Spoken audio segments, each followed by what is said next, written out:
Hey everyone, welcome to another episode of the Nathan Ross Rees Reformer Podcast. Today we're in Sydney with Lana. Now, Lana is the owner and founder of Club Heart in the Central Coast, so Wyong and Gosford Studios. And I've got her in here today to discuss all things Reformer Pilates, in particular the life of a business owner, the transition from being an instructor, and some kind of hot topics that Lana's brought to the attention of social media. So I thought it'd be a great time to get her in. So thank you for coming in. Thanks for having me. Yeah. Very exciting. Awesome. So we first met, must have been 5 years ago, 6 years ago. Yep. Yeah, I was actually thinking about this in the car because I was like, I actually can't remember whether it was like, I think it was at the very first year or so that I started teaching. I'm pretty sure that you maybe did a workshop or you were doing something. Yep. At KX. Yeah. Yeah. So back in the KX days. And I think it's interesting because we both kind of came from that foundation of, dynamic reformer group classes. Yeah. So it's a kind of a philosophy, once you learn that, you it's very addictive and you kind of really get involved. And one thing I loved about the time back then was exploring the network because there's so many studios, so many instructors, so many awesome owners. Yeah, we were definitely lucky. Yeah, so we got a great education and everyone had a bit of a different take on how to do it. Yeah. So you could kind of search within the network to find things that are inspiring to you. Yeah. I definitely found, I suppose, the more strength-based approach, the more systematic, strategic approach, the most exciting. But there was still a whole bunch of stuff that was very creative too. Yeah. So your transition from being a full-time instructor to now being a multiple studio owner, how did that happen? It kind of just happened. I don't know. I was teaching in Sydney for 4 or 5 years full time, and I originally grew up on the Central Coast, so I always kind of wanted to move home, but there wasn't really any studios on the coast. There was a couple of traditional, just the old school Pilates studios that had been there for a while, but yeah, when I thought about moving home, there wasn't really work for me.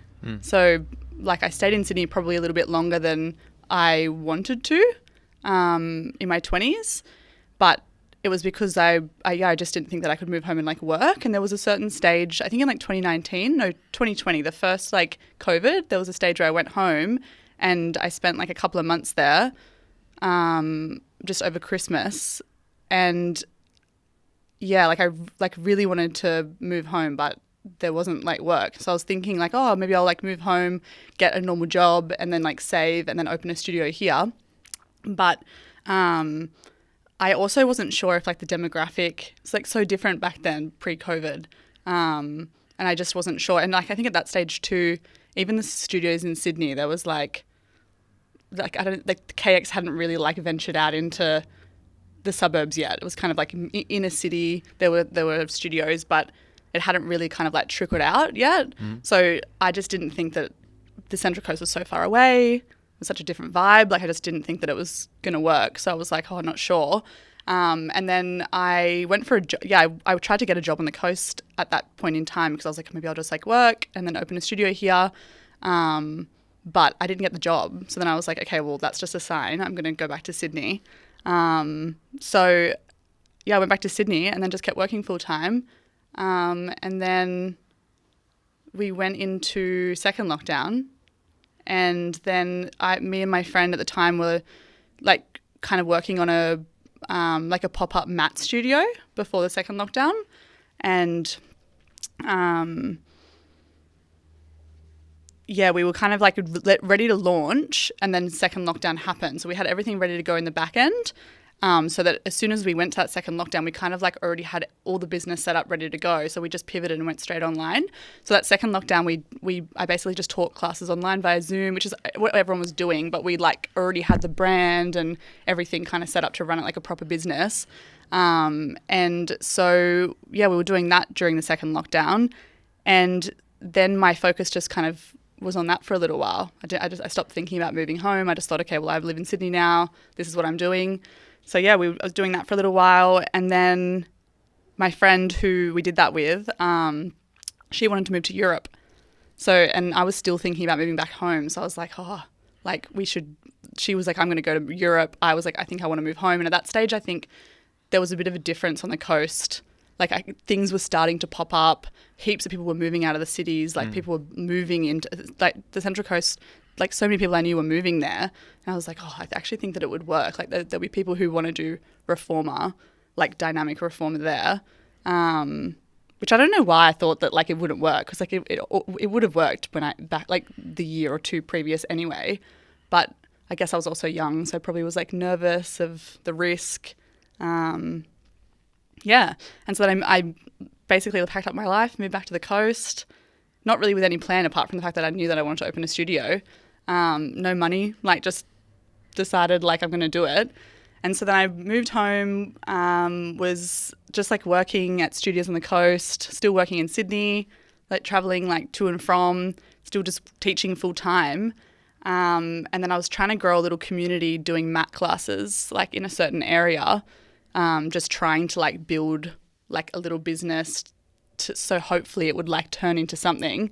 And at that point I got I met someone who like had heaps of dance studios, and she wanted to open a reformer studio. So we got talking, and we were kind of like talking about doing it together. And then that's kind of how Club Heart like started. Mm-hmm. Yeah. There's like a lot of, do you want to know the whole story still? Yeah, go on. Yeah. So so then we were kind of talking about it, and then she was like, you can use my dance studio to like teach classes out of. I didn't really want to open a mat studio. Like I was way more into reformer, obviously. But I just like didn't really know how I could open a reformer studio, because it's like such a like big outlay. It's like quite expensive to set up. And so, once I could use the dance studio, like and we could only use it when the dance classes weren't being taught. So the only way that I could turn it into a reformer studio was if we had like foldable reformers, and also that's like all that I could afford at the time as well. So I just like bought 6 foldable reformers, and we basically just started the business like that. Wow. Yeah. That's awesome. Yeah. So you're just kind of like wheeling them in, wheeling them out between the dance classes. Yeah. Yep. Yeah. Literally like folding them up, packing them away every morning, and then putting them away before like the dance classes started. Cool. How many classes were you teaching a week? When we first opened, we opened with every day except Sunday. And then when we very first opened, I was teaching all the classes. We had like every morning and I think 1 or 2 afternoons. And then I was still teaching in Sydney, like at the times that we didn't have classes running. And then pretty quickly I hired like my first trainer, who we still have in the team today. And she took over 2 mornings, and those 2 mornings were the mornings that I was still teaching in Sydney. Mm-hmm. So I was still teaching like every day basically except the Sunday initially. So how long's the trip down to Sydney and back? Well, it depends on where I'm teaching, but like I was teaching in Thornley, which was about like a 50-minute to an hour drive, and then I was still teaching in Balmain, and that was like about an hour and a half. Yeah, so I like how you've done it. You kind of just progressed one step at a time, you know. So you got 6 machines. At some point, did you go, it's not worth going to Sydney now, I might as well keep building the studio, or what happened? No. So I actually continued working in Sydney until like just before we opened the second studio. So that would have been like at the end of 2024. So like over a year and a half into the business. Yeah. But at that point, I just like, I physically like just did not have the time or capacity to like keep traveling to Sydney. But I think like just for that whole kind of first year and a half, like I probably didn't need to keep working in Sydney, but I don't know. I just like really wanted to preserve like everything that the business was like generating, because I really wanted to like grow the business and invest the money back into the business. So I don't know. I just like was trying to play it really safe. Mm-hmm. Yeah. Yep. Good. So the setup there with the going between the dancing and the reformer classes, when did that change? Or is it still like that? No, so that was when we were in Tuggerah. That was when we first opened. And then it was within like 5 months that we really like outgrew that space. So it was quite quick. And yeah, it probably was quicker actually, but I just couldn't find the right space to move into. But then, yeah, where we are now in Wyong, that commercial space came up for lease, like at a really like just the perfect time. And yeah, I signed that lease, I moved in, and then from there, that was like around Christmas time at the end of 2023. And we moved everything from the Tuggerah space, the dance studio, into the current Wyong studio. And then that was when I bought all the commercial reformers that we have now. We initially bought... Oh, yeah, so we had the 6 reformers. We went straight into Wyong still with the foldable machines. And then as soon as the commercial ones came, we moved into like being a 9-bed studio, which is what we currently are right now. Mm-hmm. Yeah. Oh, that's so cool. Yeah. Yeah, I love the progression. And you kind of kept on like challenging yourself to expand. But it sounds like it's very organic though. Like the demand was there, so you were kind of almost forced to get bigger. Yeah, definitely. Yep. Yeah, I think it's definitely how it's happened.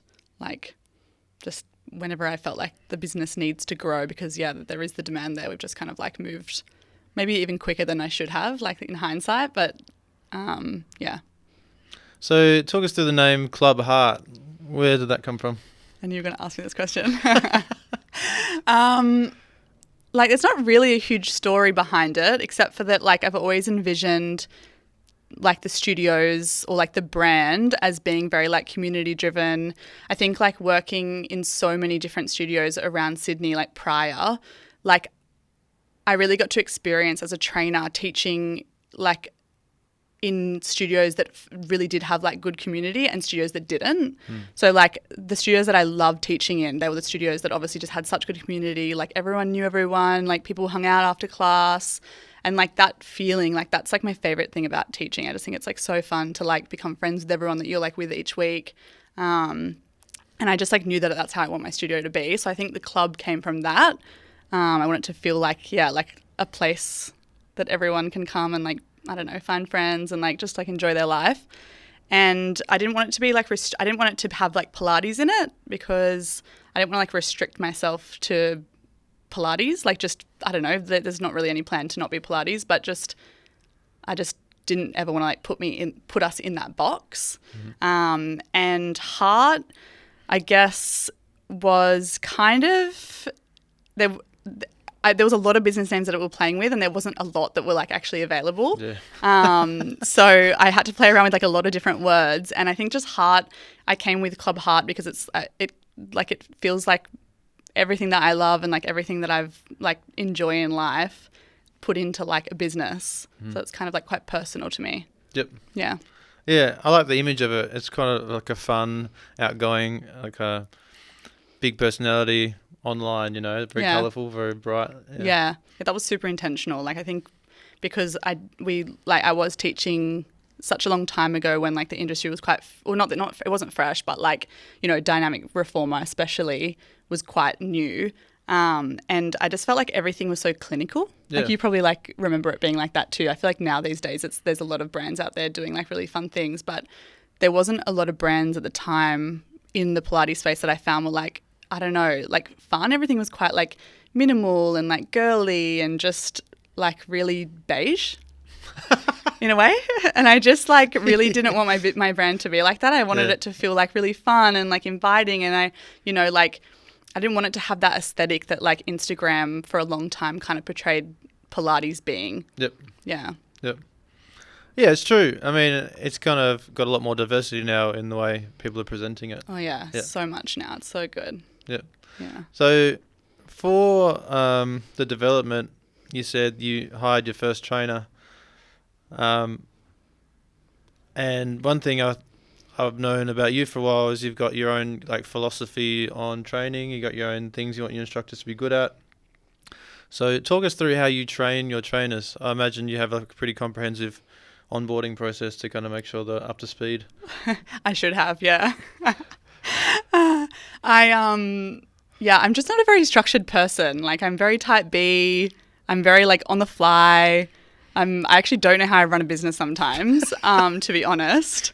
But I would say like the training of my staff or like of the team is definitely something that I put a lot of time, energy and effort into. And it's like definitely the part of the business and a part of like, I guess just teaching as well that I really enjoy. Like I love training like new trainers. I love like developing them. I love just like watching them go from like really nervous and like unsure and just like not very confident to like amazing epic trainers that just like teach such good classes and love teaching. Like, I don't know, I just love watching that like journey of a trainer. Yeah. And I think like because I did teach for such a long time prior to opening the studios, like I got to see, I guess, in my like time mentoring trainers in Sydney as well, like the difference in training someone who like is already part of the community that you're in comparison to training someone who's like not been coming to that studio, like not part of that community already, and like the difference in like how they turn out as a trainer. And so I think that like that experience gave me the knowledge of like what it was that like I want for my team. So going into it, like, I don't know, I just knew that like I wanted to train all my trainers from scratch. And I think too, like just because I did move into an area that Pilates wasn't huge in, I knew that I wasn't going to be able to find trainers, like experienced ones. So moving home, like and knowing that I wanted to open a studio, like I knew that was going to be the case. So I was like, that's kind of like, I was already prepared for that. But yeah, so I hired my first trainer. She was already a Pilates instructor. And I've got a few on the team that also I hired. They were already Pilates instructors as well. But like pretty much the bulk of my team, I've like trained personally, like myself. But yeah, there's not a really like intense onboarding. No, like I basically just like encourage my clients who are like some of my like favorite clients who have been coming for a long time that I think that like would be really good trainers. I just like tell them and like plant the seed, like, oh, you should be a trainer. Like, and then they like sometimes aren't that keen, or they're like, oh, I don't know if I could be a trainer. And then I don't know, just like work at it. Some clients have like seen that other clients have become trainers and they're like, oh, I would like to do that too. So I think like, yeah, the last year since opening the second studio, like I've just been nonstop. Like every single month there's someone new that we're like kind of mentoring, and it's, I don't know, just a really like one-on-one kind of experience. There's really no structure to it. It's just I like tell them to go get their certificate, and then they do like mentoring hours with me.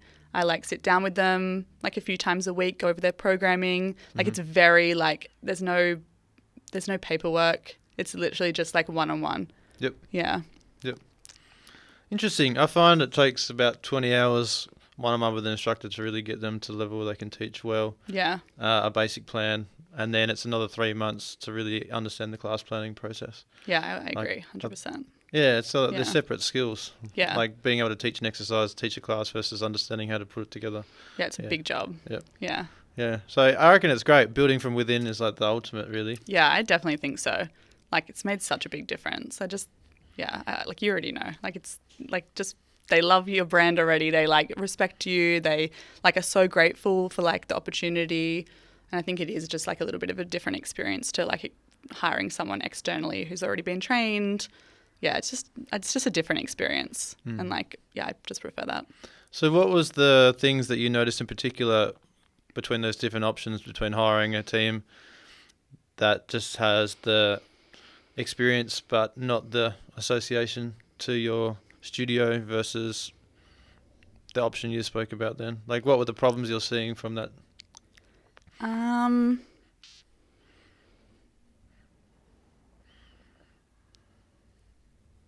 I think like just the way that they show up like for the community and the way that they I don't know, I just feel like they're not as invested.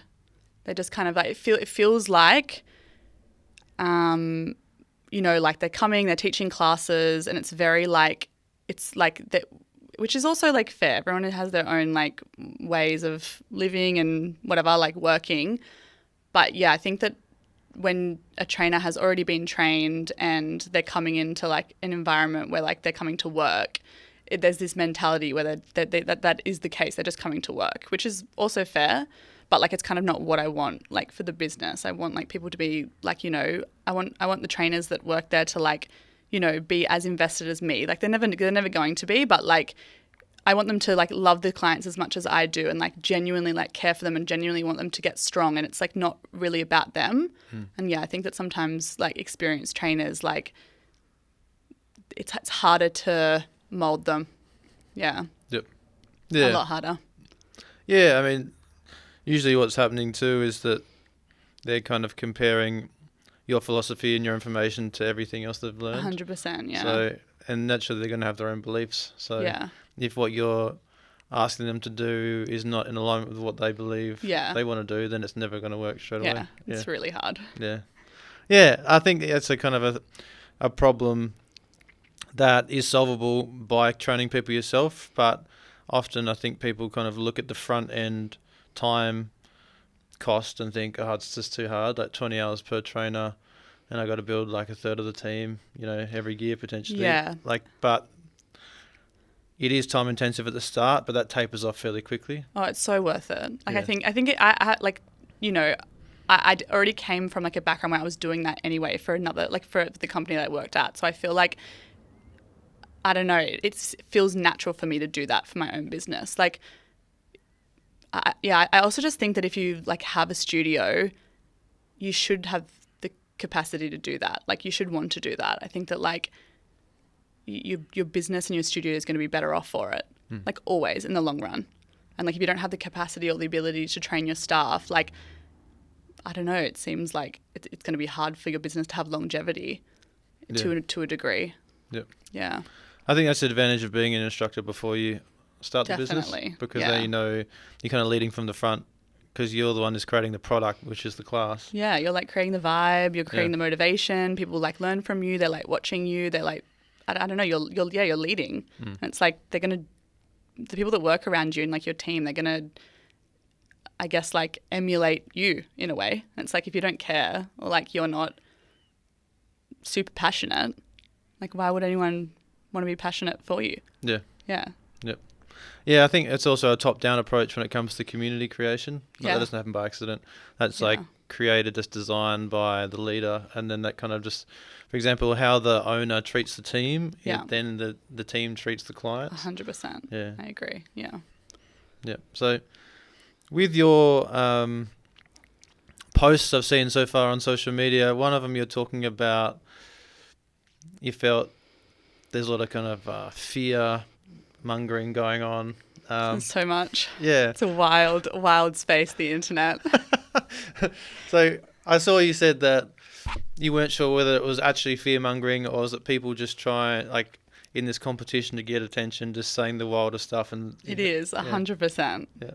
Yeah, I think that people, like, there's just so much, like, I'd say maybe not necessarily like misinformation, but I just think that, like, the way that you beat the algorithm online is by creating controversy, doing something a little bit different. Like, you're not going to get people's attention unless you're doing those things. And I think that's why everyone's just talking shit pretty much online. They just want the likes, they want the shares, they want the comments. And the only way to do that is to just like say the most outrageous things. Yeah.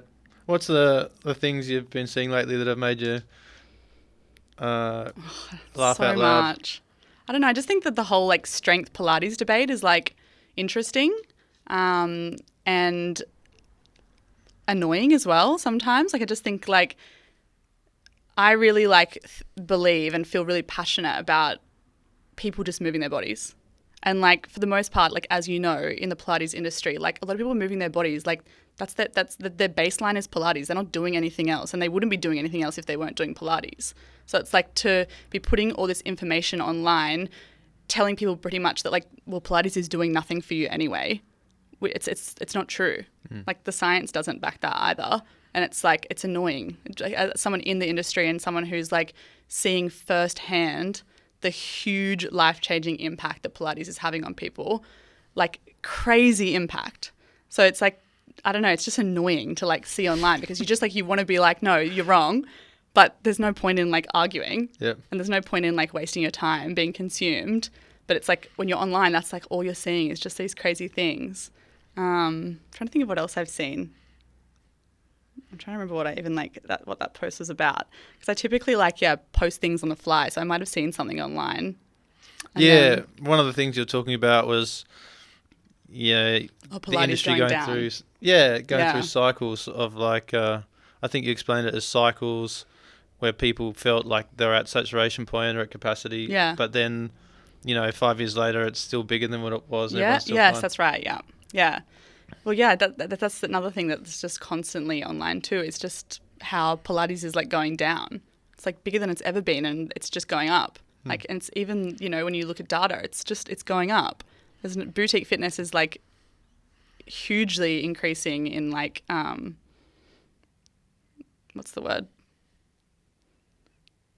Like it's just like growing. Yeah, it's more accessible. Yeah, more people care about their health and fitness, and like.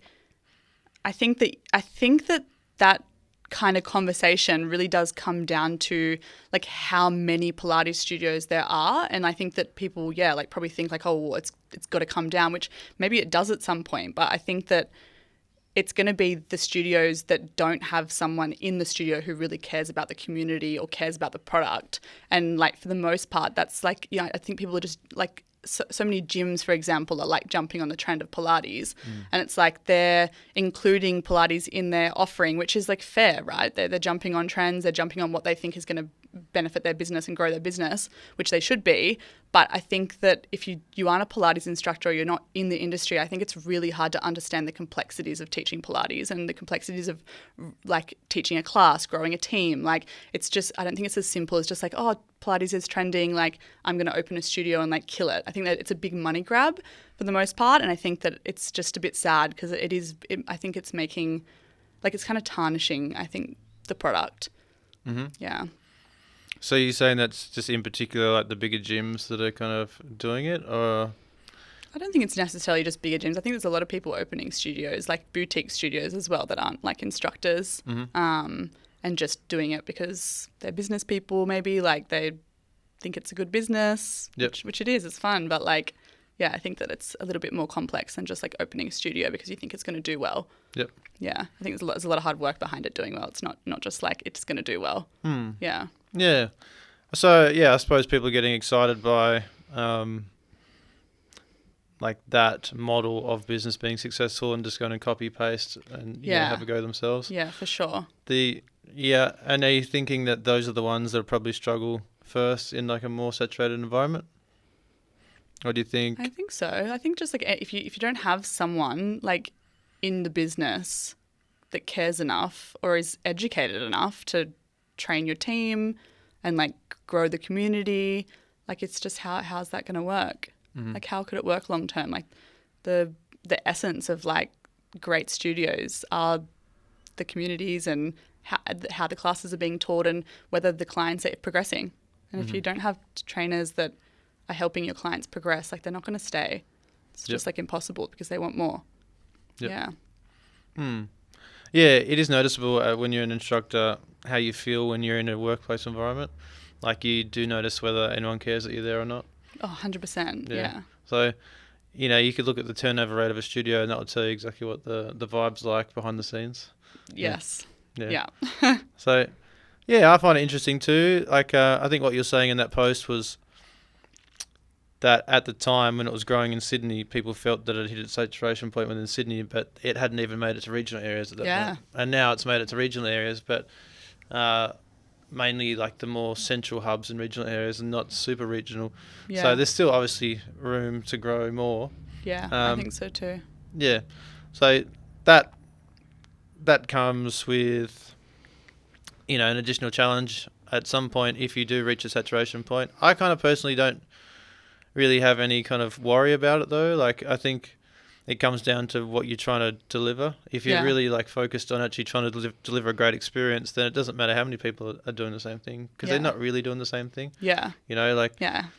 The quality will be determined because really if you got someone who can do like unlimited intro offers at like, I don't know, 30 different studios within like a 2-3 kilometer radius, then if you've got a good product, then you just get to show people how good you are compared to everyone else. Yeah, definitely. So it's an advantage, really. Yeah, I agree. I think that like the more people doing Pilates, like the better anyway. And if you have a good product, I just like don't think you're ever going to not have the opportunity to like help people and grow your business. Yeah. Yeah. And every time a new studio opens up, it's like a net gain of new people entering the market because they're going to bring in people that hadn't come more people who have seen it, who are keen, who might want to try it out, might want to try all the different studios. Yeah, no, I think so too. So what has it been like on the Central Coast from when you first moved back to now? Like how many studios would you say have come into the market now? There's a lot. I'd say there's still like not that many, like for how big the area is. But definitely, yeah, like in most suburbs now, there's a Pilates studio. Yeah. I think like mat Pilates is like a bit more trending on the coast though. Okay. Yeah, it's like, it's funny, like in Sydney, I don't think there's not a heap of like mat or hot mat studios, but on the coast there's so many. Like hot mat just goes off. It's crazy. I think Melbourne's pretty popular with that too. Yeah. Yeah. Well, yeah, Melbourne's cold, so I feel like that's like, it makes sense, right? I think when you're in a cold climate, like you want to do hot mat. Yeah. But yeah, hot mat is going off. Okay. Yeah. It's probably got an advantage too with capacity. I mean, you know, if you've got a decent sized room, you can get, I don't know, over 20 people in once, you know. Yeah. That's pretty There's cool. so many. There's some studios that I think have like up to like 40 people per class. Yeah. But there's also like quite a few reformer studios. Just, I'd say, I don't know, I'd say it's probably even. But yeah, there's so many. Like there's a studio everywhere. Yeah. Yeah. So what are your plans moving forward? Are you looking to retain the two? Are you looking to maybe expand a little bit more? What's the story? Like honestly, my plans change every day. Like I'll ask you tomorrow then. yeah, like I don't know. Some days I'm like, yeah, I really want to grow this, and like I have such big dreams and like such big picture of like what I want. And then some days I'm like, I think I'm just at, like, this is it. Like I'm so happy with like what I have. I like love my life. But yeah, like I'm in a mindset now that I'm like keen to grow. Whether that changes tomorrow, who knows? But yeah, I think I would be silly to not like take the opportunity. Like I'm young, I don't have kids. Well, you do have Dolphin though. Yeah, I have my dog. Yeah, but you know, like I don't have any other priorities right now. Yeah. So I think like, yeah, when I think of it like that, I don't know, like why not? Why not grow? Why not like do more? Yeah, but yeah, we'll see. Yeah, we can't give away all your secrets, can we? I mean, like, yeah, I'd love to like have a huge wellness space and like be able to offer so much more to my clients, like strength training, like mat Pilates, yoga, just have like a huge, I guess like club and offer so much more. Like paddle, I love paddle at the moment. That'd be cool. Like a huge complex with like just all these different things, like a cafe, health food cafe. There's just like a lot of opportunity on the coast, I think. Like I think I'm in a particular position that maybe not everyone is in, but the coast is like a developing area. There's not a huge amount of businesses. Like there are, but like they're I'd say a little bit behind like the cities. And so I think, there's just like a lot of opportunity there. Commercial real estate's quite cheap there. I've got a business that's like growing and like, you know, doing like well. So yeah, like I definitely, there's more I want to do, whether I feel like I have the capacity for it. It's like, it's a lot of work running like a business, as anyone would know that runs a business. It's not really as easy as just like, let's grow. It's, a bit more complex, but yeah, I reckon we'll at some point. It sounds exciting to me. Yeah. So when you say paddle, do you mean like pickleball? Or? Yeah. Yeah. I just recently started doing paddle. It's so fun. Have you done it? I haven't. Oh no, I haven't played it. But a couple of my mates of mine have played it. But everyone raves about it. Everyone it's really fun. Yeah. It's like a mix of tennis and squash. Yeah. But I grew up playing tennis like competitively, so I don't know. I think just like I really enjoy it because I haven't played tennis in like such a long time. Yep. Yeah. Yeah, I think it seems like it's like a nicer size to move around, and maybe like the speed of the ball kind of easy to get to. Yeah, like, it definitely is like that. Yeah. Yeah. So, yeah, no, they're very popular. I remember the first time I ever heard it was when I was in California, and I heard it in a conversation, pickleball. I was like, what the hell is that? Pickleball? Well, I think pickleball is a little bit different. I haven't played pickleball. Oh, really? Yeah, Okay. it's like two separate things. Like pickleball, I think is like a bit of a different racket Okay. and court, but they look very similar. Okay. But I know it's definitely two different games. So paddle's still outside with like a kind of like a mini tennis court? Yeah, it's the ruling is like very similar to tennis, like the scoring is. But you can like hit the ball onto the walls, Oh, and then okay. like it bounces off and you can hit it over the net. Okay. But yeah, I don't know what pickleball. I don't know. I haven't played pickleball, so I don't know. But I do know that it's different. Okay. Yeah, All right. Yeah, so some kind of big facility with like all these different options in there. that would be fun. Yeah. Yeah, That sounds good. I mean, it's such a beautiful area, the Central Coast. it is. Yeah. It's stunning. Like, as far as climate goes too, it's just amazing. I mean, Yeah. I'm from Tassie and then living in Melbourne, so it's like sometimes I ask myself why, you know? Yeah, it's cold. it's Every time I go to Melbourne, I'm like, I can't breathe. It's so cold. Yeah. And it's just grey too, so many clouds. Yeah. No, we're really lucky. We have really good weather and like such beautiful beaches. It's like still quite quiet when you compare it to like other places like the city, Newcastle even. Like it's just quiet. It's nice. It's really like chill life. Yep. Yeah. I kind of feel like that's the reason why the coffee's so good though, is because you have to have something to look forward to, you know? Yes. And then all the different restaurants as well. It's like Yeah. everyone's trying to create their own experience Yeah. because they can't just go outside and have the best time all the time. Yeah. But yeah, I mean, I feel like the potential is there because you got all these people coming through. I mean, the coast is also connected now. Like you got the Olympics coming to Brisbane, you know, you got all the expansion. And as places get more expensive, like Sydney, I mean, people just get kind of pushed out to Yeah. Oh, further yeah, out. definitely. So Yeah. yeah, I think you're onto a winner, that's for sure. Thanks. Yeah. So with your journey now, when you're taking on board new instructors, are you looking for people with kind of a background in particular? Like, are you looking for people that are like personal trainers or in group fitness, or you kind Not of really. anyone? Like whatever. Yeah. Just yeah. like anyone that I think would be, honestly, like anyone that's keen. And I think like there's like a little bit of a process, I guess, like initially when I'm like chatting to them or like trying to like see if they'll be a good fit. Like I think that anyone that's already a client could always be a good fit. One thing too is like when I first started teaching, I was like really like socially anxious, like nervous. I would say when I first started, like I was terrible. But I think because of like the experience I had going from like a client to trainer and like how much I improved in that like first 6 months to a year, and like knowing that I don't have like the typical outgoing, extroverted, like crazy, you know, like that a lot of like really good instructors, they start off like that. I like was not like that at all. I was like timid and like, yeah, probably like not the best vibe. So I think like when I'm looking at people who want to teach, I just feel like anyone can be a good trainer. Like even if they're like a little bit more quiet or like the vibe is maybe not as like great initially, like in my mind, I'm like, well, I reckon they could eventually be like that because even though I was like that, I eventually ended up being like a vibey, loud, like fun trainer. And I think that like if I can do it, then like anyone can, just with the right like help and guidance. So it's not really anything that I'm looking for, just like if you're keen, Yep. I'm willing. Yep. Yeah. Yeah, well, that's probably the most important thing anyway, that they actually want to do it. Yeah. Yeah.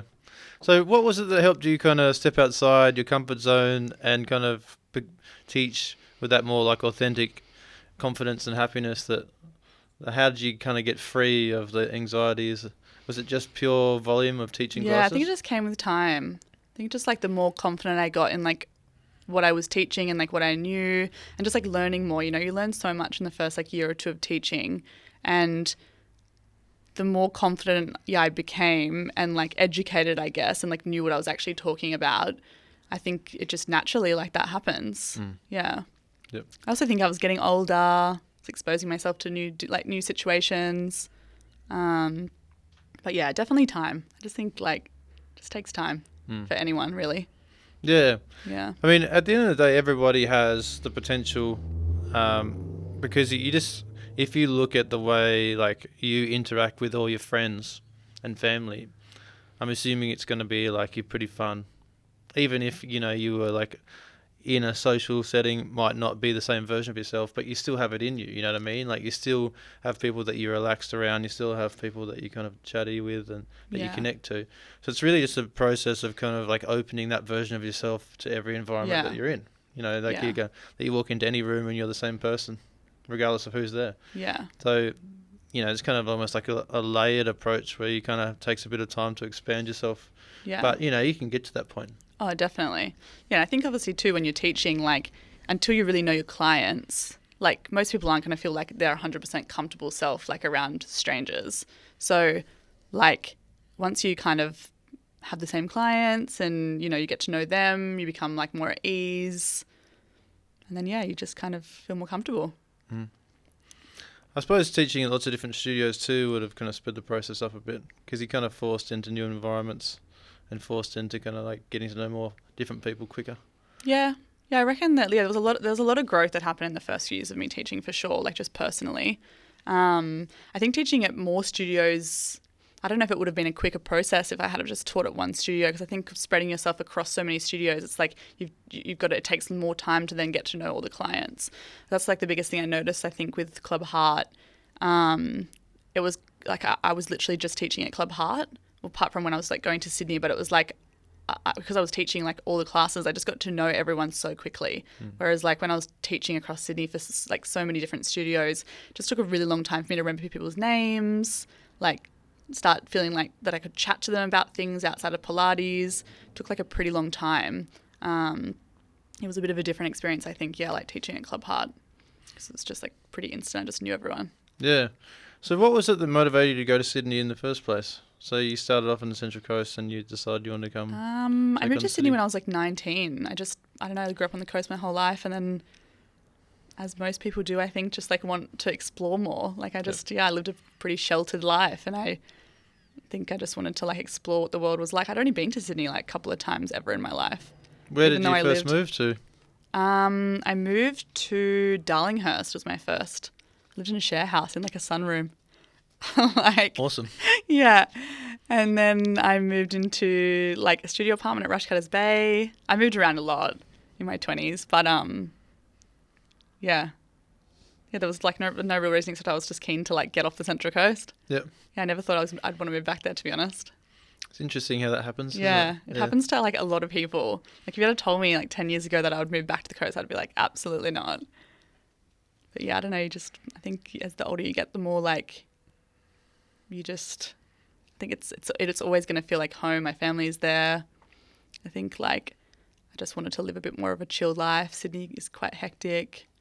It's like a lot less opportunity, I think, for what I was doing anyway. Mm-hmm. Yeah. I mean, I know what that feels like. Like, all of a sudden I'm into gardening now. You know, I love Bunnings now. That just hit me like a brick one day. I was like, this place is cool. Yeah, you just like grow up, I think. Now I built like a pond in the backyard. I'm like, that's cool. Who am I? You know what I mean? Like, but yeah, it happens. Yeah. So I don't know what that means. I'm going to go back to Tasmania one day too. I reckon you probably will. You reckon? I think so. Yeah, it could be. But I do feel the same kind of drive at the moment to kind of get out there and explore. And I mean, for me personally, I'm thinking potentially even trying the US. I reckon to live. Yeah, that'd be fun. Might be something to do because it's kind of like floating around the back of my mind. So usually that's how it starts, you know. Yeah. Yeah. Why not? Nothing's like tying you down. Yeah. You might as well. Yeah, that's right. So yeah, for someone coming through and looking to start their journey now, is there any kind of advice you'd give them? Like, I'm gonna guess already what you're gonna say, but before I do that, I just want to see if you say the same thing. Okay, my advice would be find a studio that is invested in your development, because like it's so hard otherwise to like grow, and it just takes more time. I think if there's not someone who is there invested in you and invested in like helping you get better, it's quite hard, and you may not even perceive it as being hard because you just don't know. But I think it would take a lot longer time for you to get better. And yeah, I think just like if you're keen, like go for it. But yeah, definitely find the right environment first. Yeah. Yeah. Yep. Like go to lots of different studios and like see how they are. Like don't just stick to like one. I think that, yeah, you definitely should like shop around and see the vibe in different studios and see if there's something that aligns with you. Yeah. Is that what you thought I was going to say? Yeah. Okay, it comes down to mentorship. Yeah. You need someone to guide you. 100%. Because when you finish a course, it's kind of like the absolute bare minimum.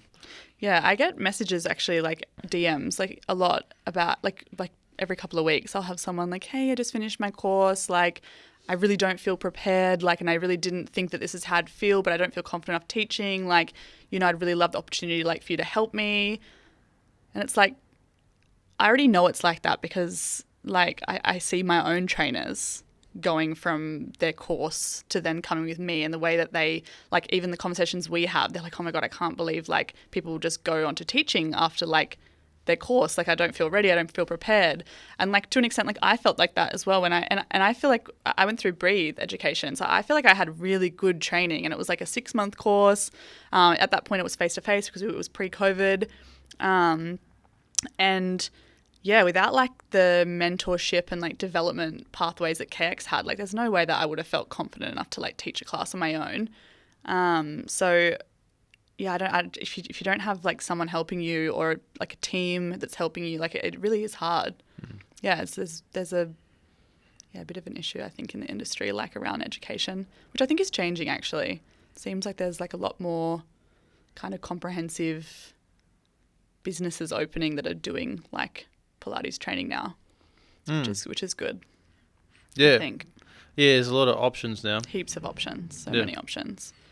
Yeah, I think the good thing to do if you're looking to get a certificate would be to speak directly to the studio owner that you want to work with and ask them what kind of training method aligns most with the certificates that are out there. Yeah. There's no point learning a different method that you're not even going to teach. 100%, yeah. Because it's just a waste of time. You know, like you spend 6 months learning a certain method, you know, how to set up an exercise, you know, what to prioritize, and then you go there and they're like, oh, forget that. We need to show you this now. It's like, what's the point, you know? Yeah, which is like for so long that how it was for me too. I was like, just get the certificate because we're going to do everything together anyway. Because I'd really like it. Like initially, I think now there's a couple that I would recommend, but like initially I was just kind of like, just get your certificate, whatever the cheapest one is and the quickest, because like you're going to do all your learning with me anyway. Yeah. Yeah. Yep. Yes. Well, I'll be looking to change that. Yep. That's good. Yeah. That's the part of the market I've been interested in for a while now. So, yeah. No, I'm bringing out. Yeah, it's definitely needed. Yeah. Like there's still so much room, I think, for like good education in Pilates, and not even just like your initial education, like the mid education, you know, from like when you do become an instructor and certified, that first like year of your teaching, like there's so much room for like something there, because this is when you like need, I think, the most help. And if you don't have the opportunity to be with a studio owner or a manager or something that can help you and wants to help you, then you do need to look online and look for like something else. And it's like there's not a lot. There's like obviously workshops you can do and people you can follow, which is a great resource because it's free. Like the online stuff, following people, but like that's also just like, you know, self-motivated. Like you've got to go and find that yourself. Yeah. So are you going to hit the road at any point? It sounds like you're pretty preoccupied with running the two businesses right now. Hit the road, like go on holiday? Oh, maybe do a bit of a tour, run on some workshops, kind of get out there? I don't know. Like, I think even just coming on this podcast is like a big step for me. I think like I'm sure everyone feels it, right? But like I feel like I have such big imposter syndrome, like that doing like a workshop. I don't know. It feels a bit nerve-wracking. Like I'm like fine to teach my own team and like do things with them, but for some reason I feel like really nervous about, I don't know, like putting myself out there maybe a bit more. I think maybe one day, who knows? Yeah, I mean, the thing that counts is you actually have the runs on the board. You know, you've had the experiences, and I think what gives you an advantage is you've had that progression all the way from being a full-time instructor, transitioning into studio ownership, and now with multiple studios, it's literally like the whole pathway. Yeah. So you can look at it from the perspective of a new instructor, you can look at it from the perspective of the business owner. Yeah. And there's a lot of people out there that are kind of part way along that journey, or maybe they started at one end and didn't do the first bit. Yeah. So I'm sure there'd be some kind of offering you could provide that would help them a lot. Yeah, I'm sure there is. Yeah. No pressure. Yeah. Yeah, I just think like I have so much I need to do for my business, right? It's like I should not get distracted.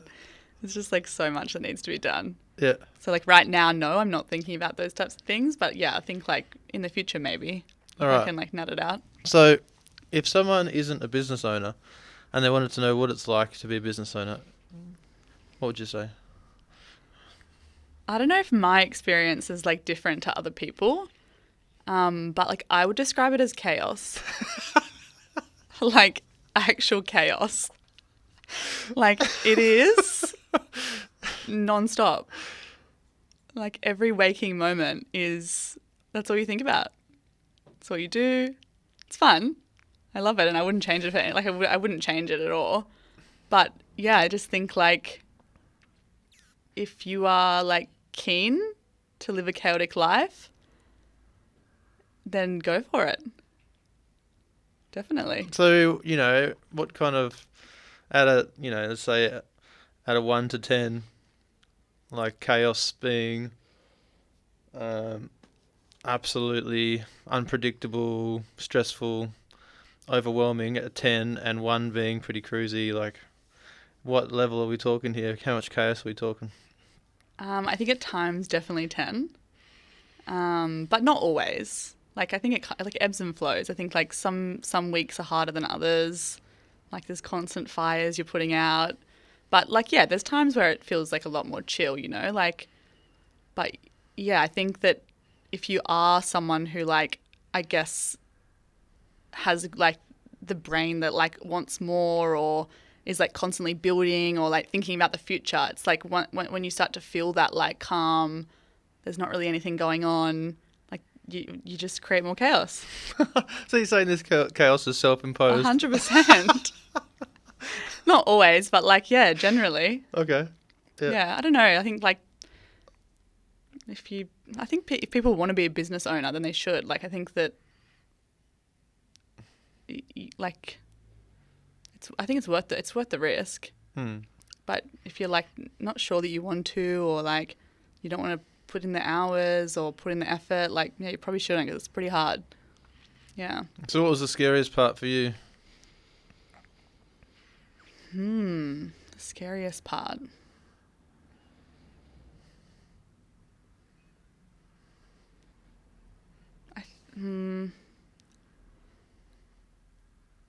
Maybe I don't know if there's any part that's like super scary, but I think like yeah, just being like being open to like judgment, like being online. I think that's like the biggest thing is like I think these days like you can't not be online, and I think if you want to give your business the best chance at growth, like you have to be online, and like yeah, I think that's something that's like I've had to kind of overcome. And like get over, like talking to camera, like you just got to do it. But maybe like opening the second studio was like one of the scariest parts of my journey, I'd say. Like, I think, yeah, just like going back to the chaos, like I'd just gotten to a point where I felt like there was no chaos, like at all. And I'd like grown the team to enough that like, I had team members wanting more work. I wasn't teaching much, so I had the capacity to teach more. And like at the end of the day, like honestly, teaching is still my favorite part of running the business. So when I get to a point, which is where I'm at right now with the businesses, where I'm not teaching that much, I'm like, oh, well, I better just do something else now because like I want to teach more. Like I need to create more work for myself, even though there's so much I could be doing like instead. But yeah, I reckon opening the second studio was like pretty scary because everything with the first studio kind of had like happened quite organically, and like I'd already had the community built at Tuggerah in the dance studio before going to one, so it didn't feel like a very big risk, like signing a lease and like putting money down And then Gosford is like 30 minutes away from Wyong. So it's like a complete different location. I had no community there whatsoever. I signed like a much bigger lease for that space. It was more expensive. It was for more years. So yeah, I'd say that was like scarier. Not like actually making the decision to do that, because I was like pretty confident and I'm like, yeah, I'm going to do this. Like, it's fine. But I'd say that first like 6 months of like growing Gosford felt pretty scary, because it was just like, I think a lot harder than I imagined, having 2 spaces, growing still with Wyong being still only a year and a bit old. It was like, it was still growing. It still needed me like a lot. And then I just kind of pulled myself from it and like went to Gosford. And then because I realized at the time that actually Wyong still needed me, I was like, actually, okay, I need to go back to Wyong and like focus on that. So then Gosford was kind of lacking the community building aspect as well. But yeah, like it's all fine now and everything always works out. So it's fine. But I'd say that's probably the scariest thing. Yeah. When you said it's fine, then it reminded me of that like cartoon image of like that dog sitting on a stool in a bar and everything's on fire. And it's like, it's fine, you know. That's like seriously my life. Yeah. If there was like any way that like something could illustrate my life, it would be, and I feel like everyone that knows me would say this too, it would just be me sitting there fire around like it is A-okay. And it's like true though. Like, when is things not okay? Things always work out. Yeah. Always. Like, yeah, I think so. Well, for me anyway, like I've not experienced like my life not being okay eventually after things feel like really chaotic and scary. Yeah. Yeah. No, I think so. I think that's like a good way to think, because it's like you're just kind of trusting that it's going to be fine. Yeah, I think that's the thing that I have the most, is that I just like trust that things are going to work out. And like, yeah, I genuinely believe that. Yeah, it sounds like you like chaos, so by the time the second studio gets calm, looks like we're going to have another one coming through. Yeah, it seems like I do like chaos. Not sure if I do, but it happens. Yeah. Yeah. Yeah.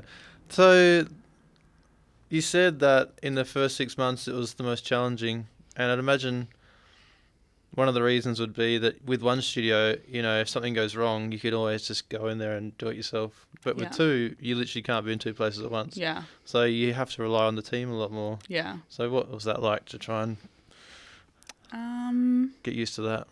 Like, I have to say that from, I guess, my experience like teaching at so many different studios, like I feel so lucky. I have the best team.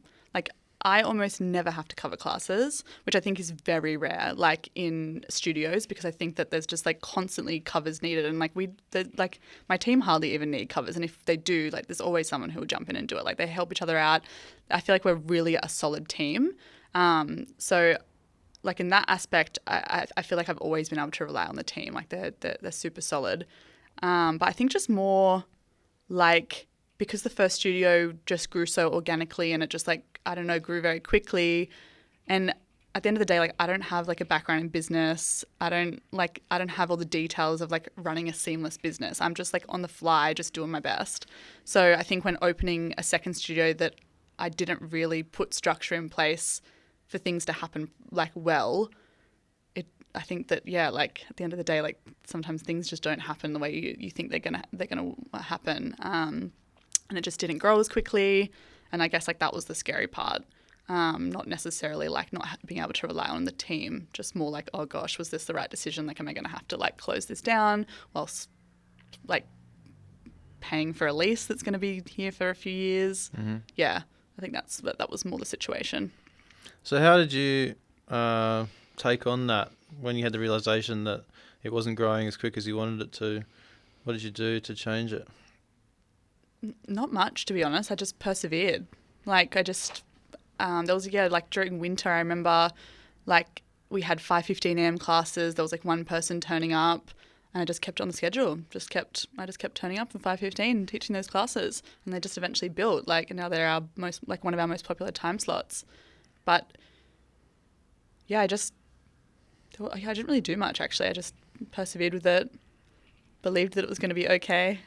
Yeah, I think at like a certain point I like, when was it? It would have been this year. I think I kind of stepped away from Wyong a little bit more. I like really like developed that team, to what I wanted it to be, and then I kind of stripped myself away. So I'm only at Wyong for 2 classes of a Wednesday afternoon now, and I've spent this whole year like being at Gosford more myself.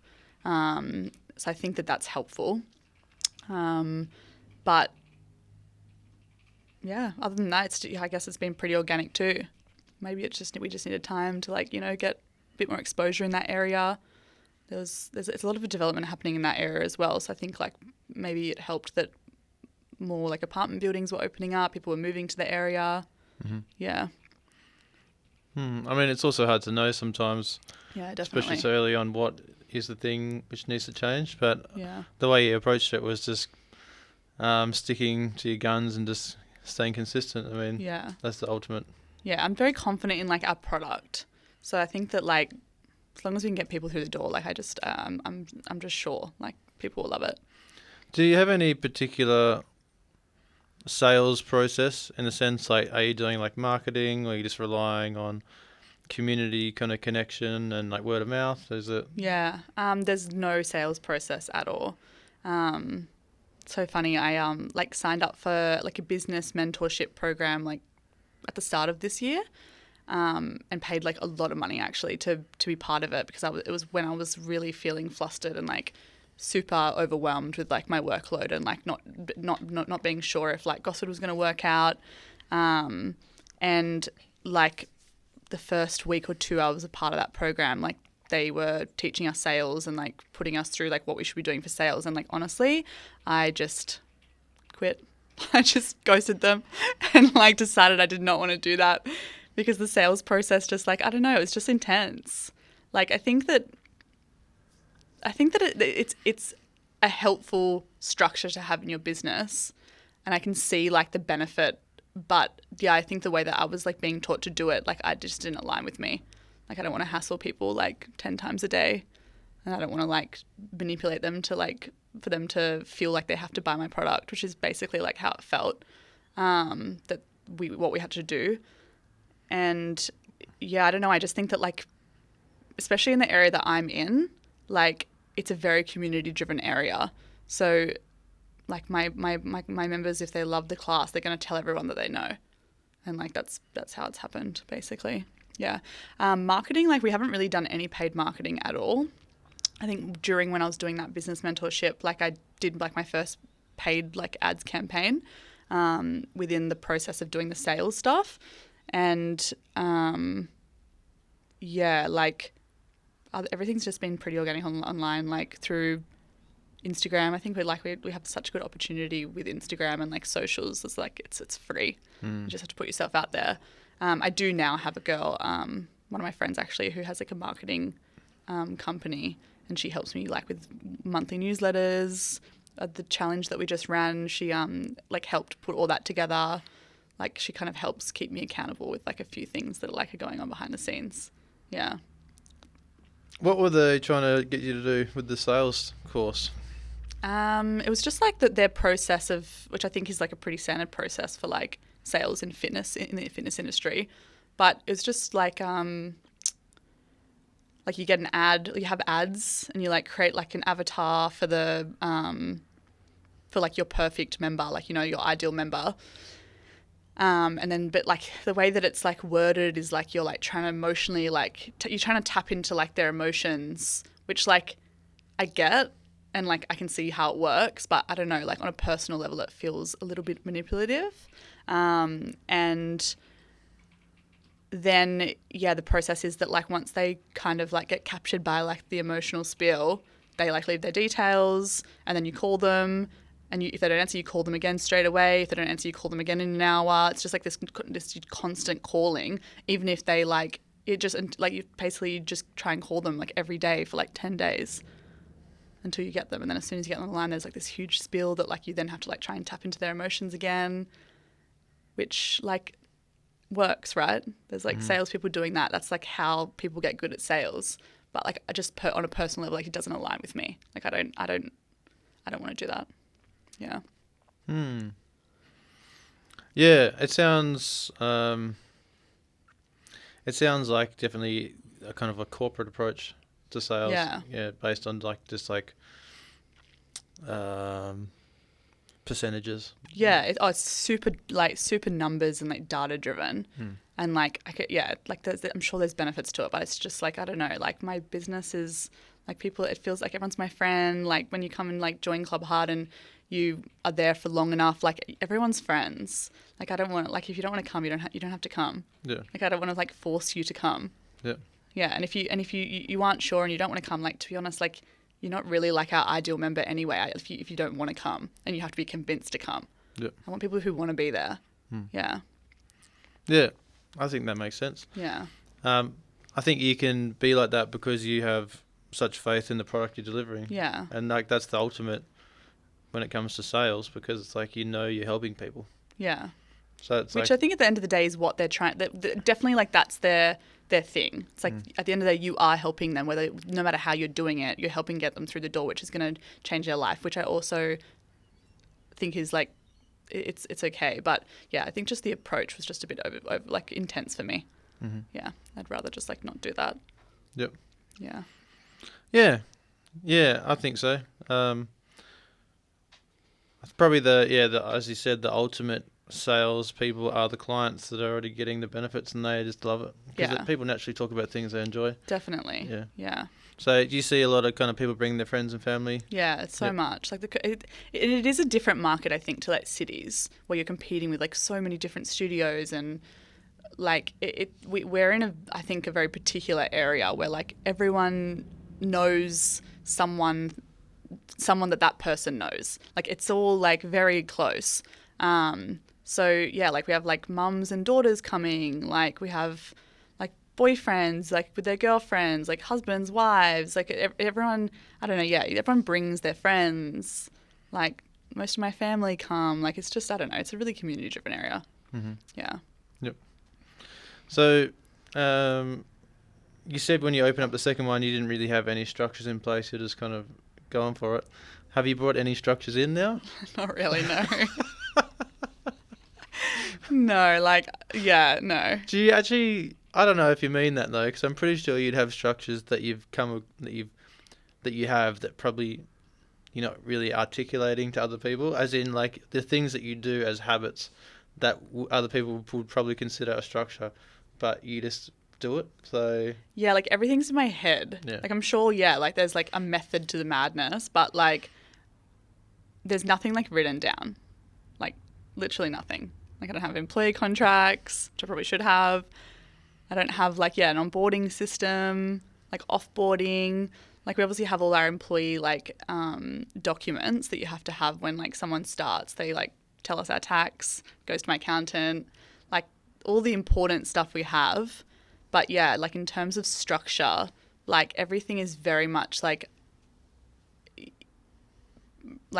I guess like communicated to my team like from me. I spend a lot of time one-on-one with the trainers when they're first like kind of doing their hours with me, and then even like afterwards, like I go and do their classes, and I don't know, it's like just everything's kind of communicated verbally. I feel like they kind of understand the expectation without having to be written down. It should be. I definitely should have that structure in place, but I don't know, it just hasn't been a priority, I guess. yeah, well, it's worked for you so far. Yeah. That's good. I mean, I suppose it comes down to how much time you're able to give them, and because you can give them so much time, that's actually more probably valuable than any kind of written form. Yeah. Because written form is pretty much a substitute for that in-person contact. Yeah, definitely. I suppose at some point, if you're looking to hand off some of these responsibilities to other people, they have to know what you do. Yeah. I would definitely need more structure if I want to like take a step back and like not be involved as much as I am. Is there anyone in the team you've looked at and thought, you'd actually be pretty good trainer, mentor, you could probably step up? Yeah, I have a fair few trainers that could be like that. Yeah, they're all getting like, yeah. I mean, like most of my trainers, like, you know, are in their first 2 years of teaching because I have, like, they've started with me. So as time goes on, yeah, there's definitely, like, I have, like, most of my team, they're all amazing. They're all really good trainers. So, yeah, I feel like there's a lot of opportunity as the business grows. Yeah. I feel like that's something that is exciting for someone as a career progression within a business to have that opportunity to do that, because I think that if there isn't an opportunity to grow within someone's business, that's when people start looking outside of that, to make their own thing, or to start working in other places where they potentially could step into bigger roles with more responsibility. Yeah. So, yeah, I mean, I reckon that could be a potential thing. Yeah. Yeah, it's definitely on the horizon. Yeah. Yeah.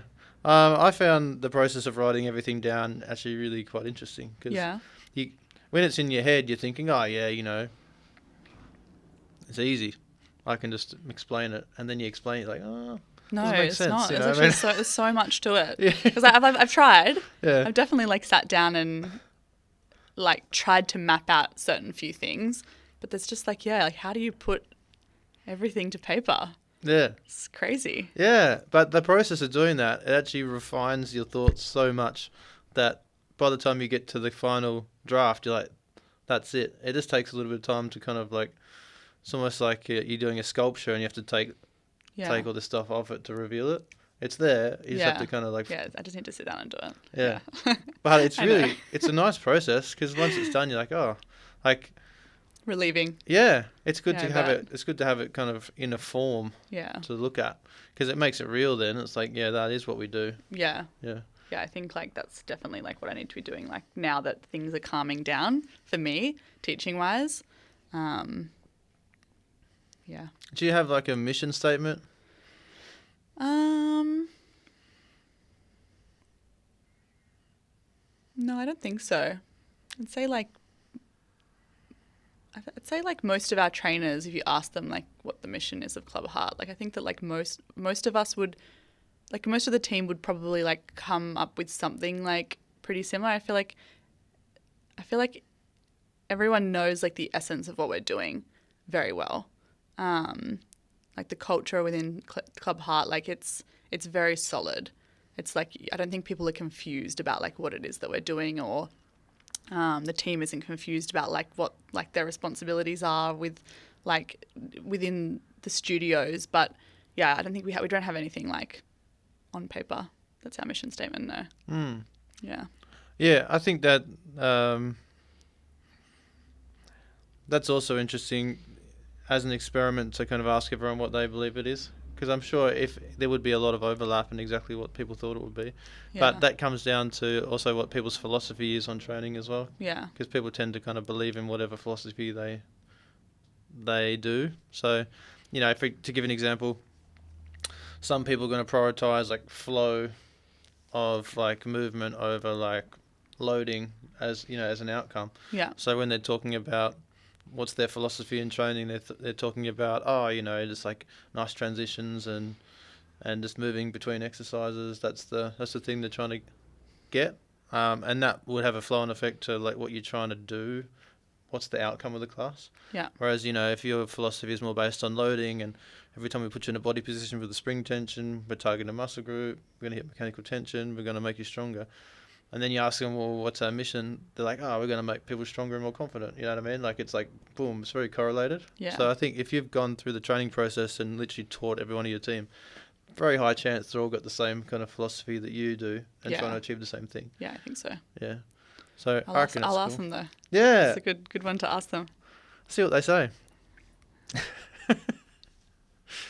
Yeah. So, I just want to say I'm really quite proud of you, to be honest. Thank you. Yeah. It's nice of you. I think to see your progression over time, it's really nice to see someone just back themselves and go for it. Yeah. And you're taking on all these challenges, it's a lot to take on, to step up, to become a founder of a studio. You're taking on a lot of responsibility. Yeah.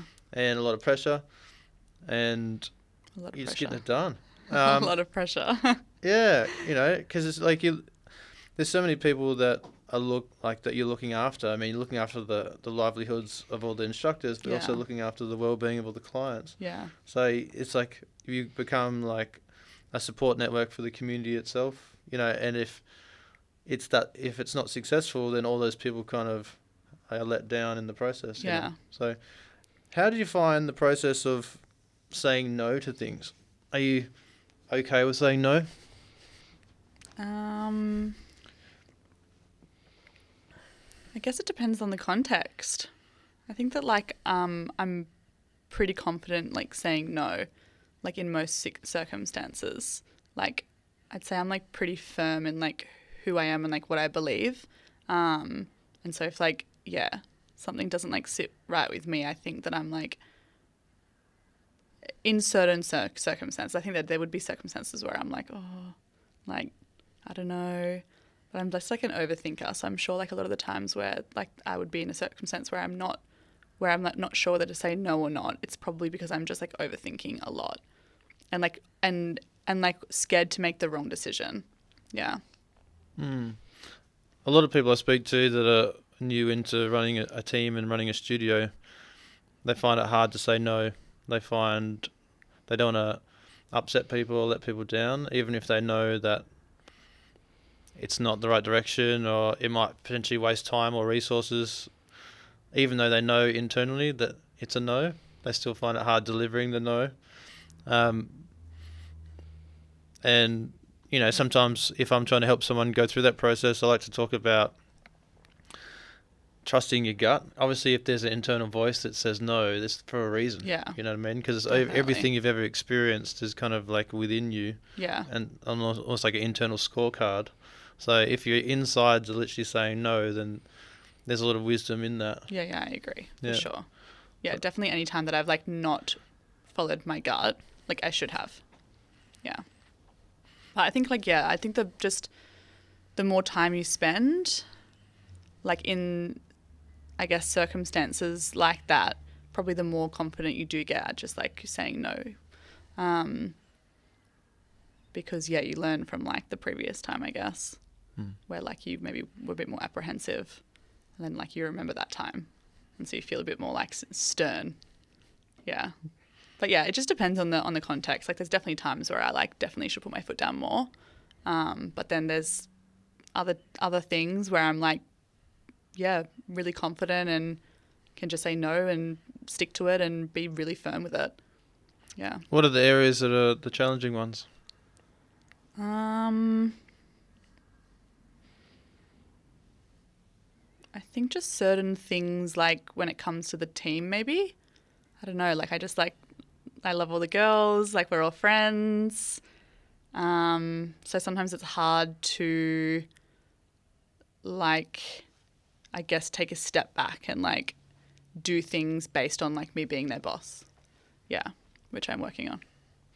Like there's not really like many things that have happened that, you know, where I should have been more stern or whatever. But it's like, yeah, there definitely are things that rise up and I'm like, I don't know how to like tackle this situation because like I don't want to hurt someone's feelings or I don't want it to come across the wrong way. Like I'm just like very cautious of hurting their feelings or like I probably make decisions with more emotion at times.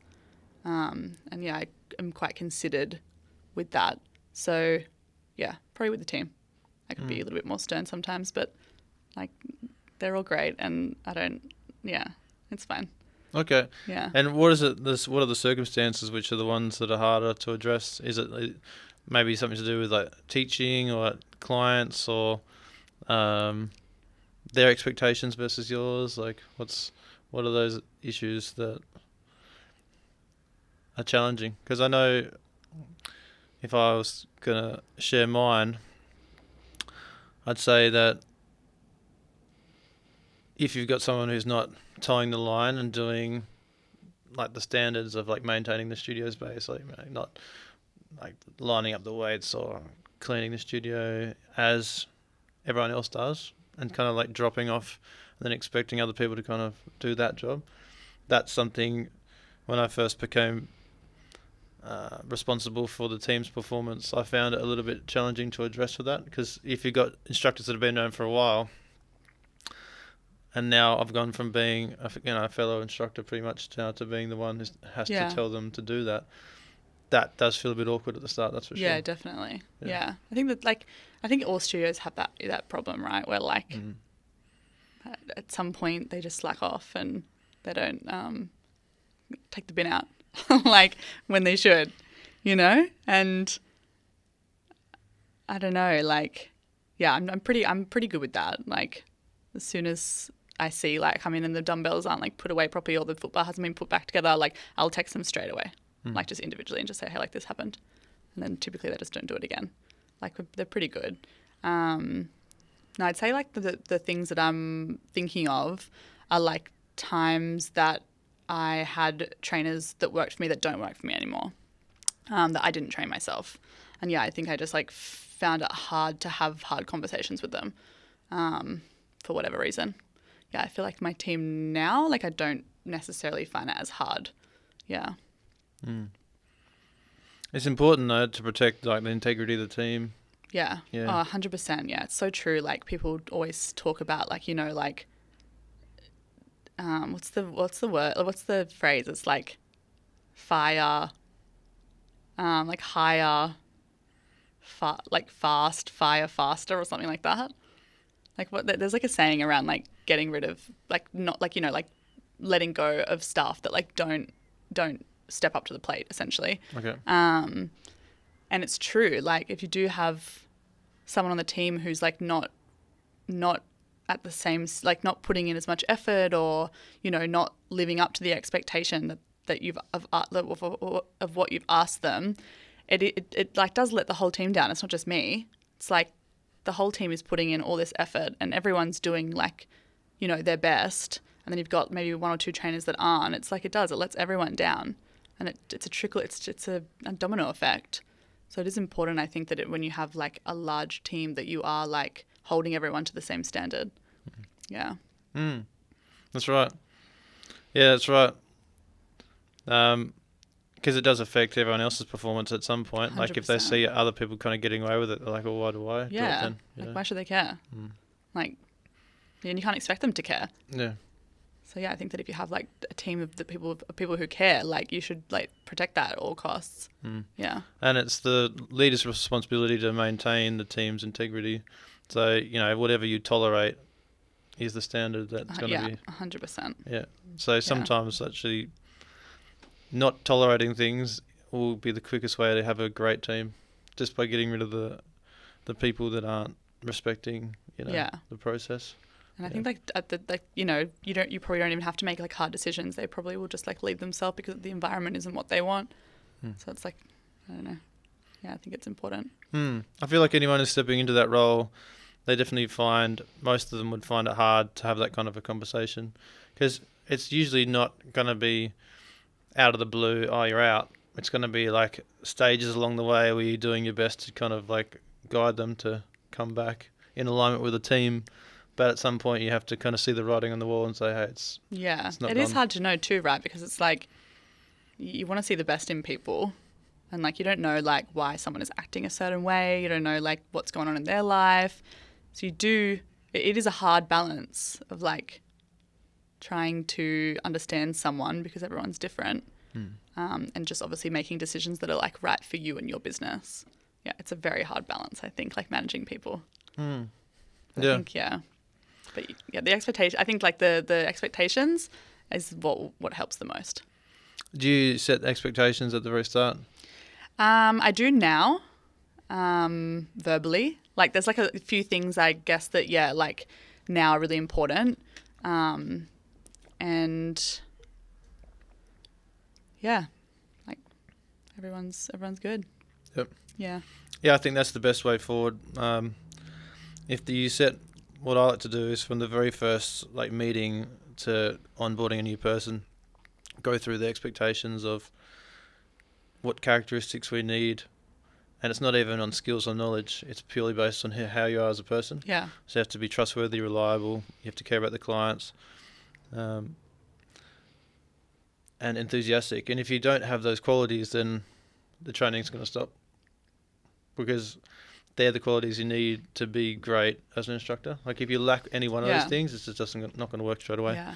So if anyone proves themselves to be unreliable in the training process or untrustworthy, or, you know, they lack enthusiasm, it's like, you know, have a good time. Yeah, definitely not aligned. It's not going to work. Yeah. So I find that setting kind of like a pretty strong expectation at the start and saying that it's literally my job to kind of get rid of people early for the benefit of maintaining this great team, that kind of snaps people into like, oh, good. You know what I mean? Like, Yeah. I actually want to be a part of this now, and I feel like I have to earn it as opposed to anyone can come and go. Yeah. And naturally, people will even work even harder because they perceive it as something which is like an achievement to make it. Yeah. Which in one way it is, because I'd probably, out of everyone that I've kind of gone through the training process with, probably half of them didn't make it. Yeah, I think it definitely like weans out the people that are right for the team anyway. Yeah. Yeah. But what you have at the outcome of that is you have a great team. And, you know, people that are willing to cover at the drop of a hat, you know, people that get to each other's classes, people that know all the clients' names, you know. Yeah, and it's just like 100%, amazing to hang around with them. Yeah. Yeah. Yeah, I just think like this, like studios cannot do well without like an epic team. It's like the biggest part, I think, that drives the business. Yeah. Yep. It's important. So, yeah, I just want to say thank you so much for coming in. If there was any advice you could give to your younger self, what would it be? Embrace the chaos? I do anyway. I don't know. Just, yeah, like keep going. Yeah. Yeah, just Yeah. you're on the right path. So I think like when you're young, there's like a lot of times where you kind of like, aren't sure about like where you're going or like where you're at or what you're working towards. But yeah, I think like at the end of the day, yeah, like things work out. It Yep. always works out. Yeah. So it's kind of just like a trust and belief. Yeah. And then obviously you're backing that up with a lot of action and perseverance. Yeah. So Definitely. you're not getting disheartened from setbacks, and you're just maintaining Yeah. how you show up for the team and for the studio. Yeah. Yeah. Trying my best. Yeah. Yeah. Yeah. So also now you've taken on like the social media stuff. Speaking directly to the camera, how did you find doing that? Like, yeah, I'm still like going through the process of that. Like, yeah, I don't really care so much now. I think like you just have to get over it. Like, you just have to do it. I think like if you want to be in the algorithms and you want to grow and you want to like, be on social media, you just got to do it. I just think like these days I just care less.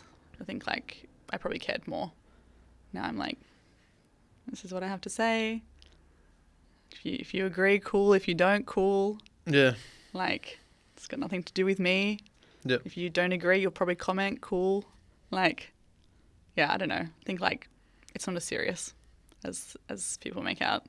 Yeah, I mean, Who cares? another way to think about it is if it doesn't do well, no one sees it anyway, so it doesn't even matter. Yeah, it's just like whatever. Yeah. I'm kind of getting into that now too. And I found one of the things most interesting is if you start to do it fairly regularly, the amount of, I'm kind of calling it collisions that you're having with random people that don't know you, and the amount of opportunities that come up Yeah. are just absolutely crazy. Yeah. Like I've been doing one a day for about a month, and the amount of like extra opportunities for like working with different companies or getting workshops, or it's like they just would not have happened if I hadn't have made that 60-second video and posted it. And like actually they're the easiest pieces of content to make because you literally just like speak to camera, clip a little bit of it, post it. Yep. Whereas like carousels, sometimes I'm making carousels for hours. No one even sees it. I spend my whole day creating a carousel. Whereas like the face to camera, like, I don't know, they just do well and it's so easy to make. Yeah, zero cost, zero editing. Literally. Yeah, I should do more. I have like so many ideas of things to do, but I just like, I don't know, the time, like, I just need to do it. Just, yeah. Sometimes I just like get stuck in I'm like, oh, I need to make content for Club Heart. So like, I'm not going to make content for Pilates Lana. I don't know. It's a bit of an ongoing battle of being consistent. Yeah. Yeah. Yeah. So I reckon you're onto a good thing there. I mean, that post you made about, the fear mongering and the cycles and how that kind of happens every couple of years or so. People kind of saying the same stuff. Like, I reckon that struck a real chord. A lot of people were responding to that, and I kind of felt something too. I was like, yeah, it seems like it's like such a stereotype like such a pattern of behaviour Yeah. that people kind of go through. You know, the sky's falling and then it's still fine. Yeah. It's fine. Yeah. It's going to be okay. Yeah. Yeah. So yeah, I just want to say, good on you. Keep up the great Thank work. you. Thanks, you too. Thank you. And thanks for watching, guys. Have a good day.